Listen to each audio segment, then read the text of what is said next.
Welcome back. Today we're uncovering a story unfolding behind closed doors, one that could reshape the global economy far sooner than anyone expects. China's financial system is showing silent cracks, and some analysts believe a hidden 2026 debt bomb is quietly ticking beneath the surface. So let's pull back the curtain and see what's really happening. For years, China appeared unstoppable, towering skylines, explosive growth, and a global rise that seemed inevitable. But beneath that momentum lies a massive and increasingly fragile structure built on debt, speculation, and political pressure. Tonight we're asking a question with global consequences: is China slowly approaching a financial breaking point? And if so, how might a crisis in the world's second-largest economy ripple into your life, your job, and your future? Stay with me, because the real danger is hidden in places most people never think to look, and the silence around it may be the most alarming sign of all. China's modern growth engine relies on an enormous flow of credit. After the 2008 crisis, Beijing encouraged aggressive lending to keep the economy expanding. State banks, shadow lenders, and local officials poured money into construction, factories, infrastructure, and above all, real estate. Today, total credit has swollen to nearly 3 times China's economic output, creating one of the world's heaviest debt burdens. This strategy sustained rapid development, but also created a system deeply dependent on cheap loans and ever-rising assets. Now the key question is this: what happens when debt-fueled growth hits its limit? Can Beijing unwind this momentum without triggering panic, or has the machine already become too large to control? The sharpest stress point is real estate, once the crown jewel of China's prosperity. For decades, apartments were treated not just as homes, but as guaranteed investments. That belief collapsed when giants like Evergrande and Country Garden defaulted, leaving behind stalled construction sites and trillions of yuan in liabilities. Prices are falling, sales have plunged, and millions of families now fear the market they once relied on. Real estate and related industries made up roughly a quarter of China's entire economy, far too large to fail quietly. So the question becomes, who absorbs the losses? Banks? Local governments? Ordinary citizens? When trust in the asset underpinning an entire financial system breaks, restoring confidence becomes far harder than rebuilding skyscrapers.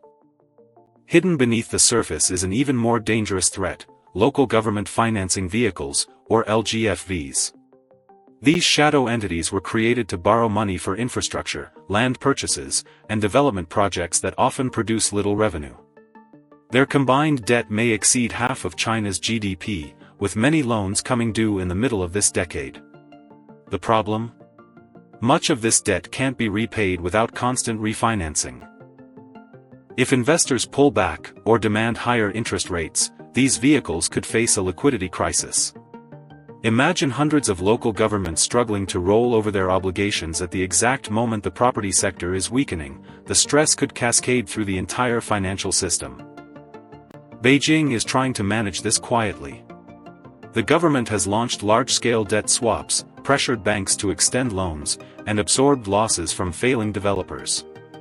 These moves buy time, calm markets, and delay panic, but they don't erase the underlying risks. In fact, they shift debt from local entities onto the national balance sheet. It's like moving water from one tank to another: the shape changes, but the weight remains. Cleaning up the property and local government mess could require trillions of yuan, raising a question few officials want to confront openly: at what point does absorbing private losses begin to strain the state itself? This is where 2026 becomes a potential turning point. A wave of LGFV bonds will mature. Developers face hard deadlines on restructured loans. Global borrowing costs may still be elevated. At the same time, China faces structural challenges: an aging population, youth unemployment, weak consumer spending, and persistent deflationary pressure. On the surface, the system appears stable. But underneath, pressure is building. When so much debt must be refinanced in such a short window, the question isn't whether stress will appear, it's where it will appear first. In the currency? In regional banks? Or in growth itself slowing to levels unseen in decades? Does this mean China is heading toward a dramatic financial collapse like the 2008 crisis? Not necessarily. Beijing controls its banking system, its currency, and its capital flows, a powerful toolkit for preventing sudden panic. The greater risk is a long, grinding stagnation, slow growth, rising debt, and a persistent drag on the global economy. Imagine a China that never truly collapses, but also never regains its former momentum. How would businesses, investors, and governments adapt to such a future? And at what point do quiet structural problems turn into loud political ones? So what does all of this mean for you? If China enters a decade of slow, debt-laden adjustment, the consequences will be global, from commodity prices to supply chains to geopolitical tensions. A weaker China could behave unpredictably, abroad or at home. In upcoming videos, we'll explore who stands to lose, who might gain, and how ordinary people can prepare for a world where China's economic engine no longer runs at full speed. But for now, remember this: when the world's factory is also the world's biggest borrower, the shocks that follow can reach far beyond its borders. If you enjoyed this breakdown, give the video a like, it helps more than you think.